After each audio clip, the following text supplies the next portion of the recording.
answer. Thank you. Jaime Martinez here of KBME Sports Talk 790 in Houston, and this question is for Eddie. You mentioned that there was a 9-month layoff prior to tonight's fight. Talk us through those 9 months. What was that like for you, and what were you doing in the meantime? Good question. Yeah, I took a 9-month layoff. Besides the point Marcus did his job. Anyways, I'm going through some tough stuff in my own personal life outside the cage. I always thought, me being an animal, I'd never let that affect me. It takes a toll on you. And just trying to get my head right, finding camps, unfortunately our fight team split up, which was NCFC, split up, and a couple of fighters went everywhere, so just finding a stable camp up where I'm from, that's in process also, and we'll be definitely doing that probably the next week or two to get ready for this heavyweight tournament. And one quick follow-up, as far as tonight's fight was concerned, there was a last-minute change to the opponent. How much did that throw you off on any sort of strategy you had coming in tonight? That's a good question too. Originally, I was set out to fight Ralph Kelly. Tough Texan too. And I think I switched to Lewis, and then Wayne Cole, and then Marcus Sursa. Last-minute change. I mean, being a fighter in organizations, you're going to go through that, and you're just going to have to, dig deep and fight your way through it, and show up in that cage and be prepared. It did throw me off a little bit. Also, I did think it was kind of disrespectful, but then I understand that some people have that ways when at weigh-ins, and me and Marcus talked about that earlier. That's just some people. That's the way they psych people out, and he kind of truthfully got in my head with that. No one's ever shown kind of disrespect to me.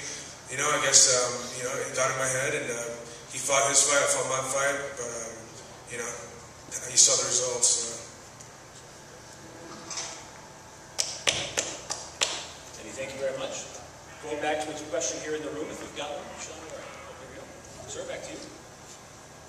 This question is for you, Bjorn. Marcus came in here on 2 days' notice, took this fight, did a great job, did a lot that a lot of people thought he was going to. Is there any chance of having Marcus coming back to Bellator and fighting at his natural weight class, light heavyweight, sometime soon? Yeah, Marcus and I were actually talking about that about 15 minutes ago. He's probably more comfortable at 205. And with the performance he put on tonight against a guy who I think is a very, very talented heavyweight, fighting above where he would like to normally fight, showing substantial power for a 205er coming up and fighting in Eddie Sanchez and performing like he did, absolutely. We do not currently have plans for a 205 tournament coming into the next season, season 3, but when you have exciting fighters that have great hair and can put on a show and have a big right hand, it's a pretty good mixture of ingredients to put those fighters in great fights at their right weight class and let them rock and roll and see what they're about. So yeah, without question, he'll be back.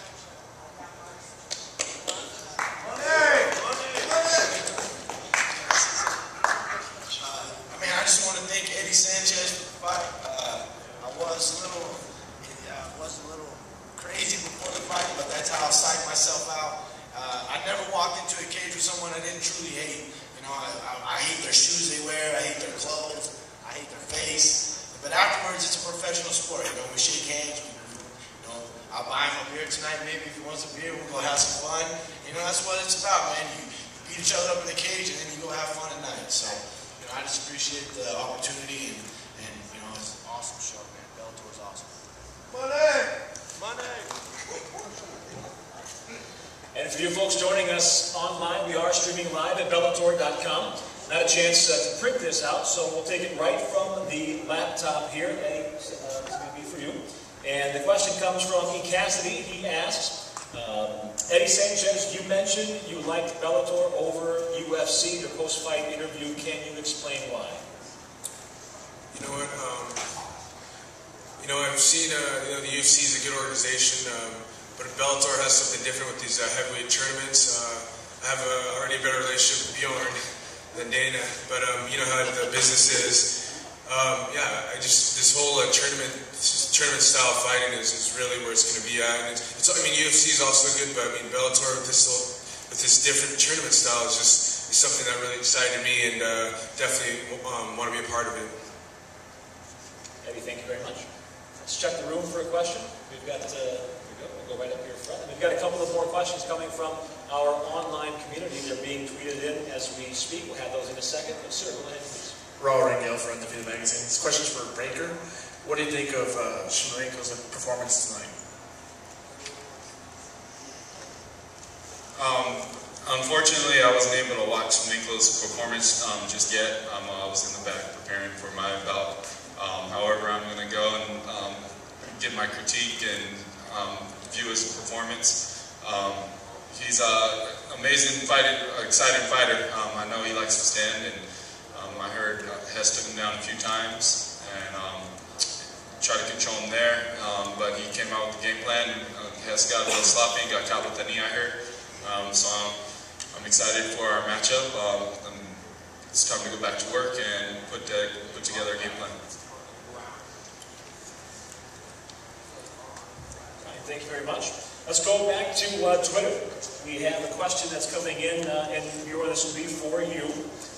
At, let's see, at Santorina, tweeted to Bjorn, it's very hit or miss for people to see Bellator, and you've heard this question before, for people to see Bellator on FSN, local sports preempted.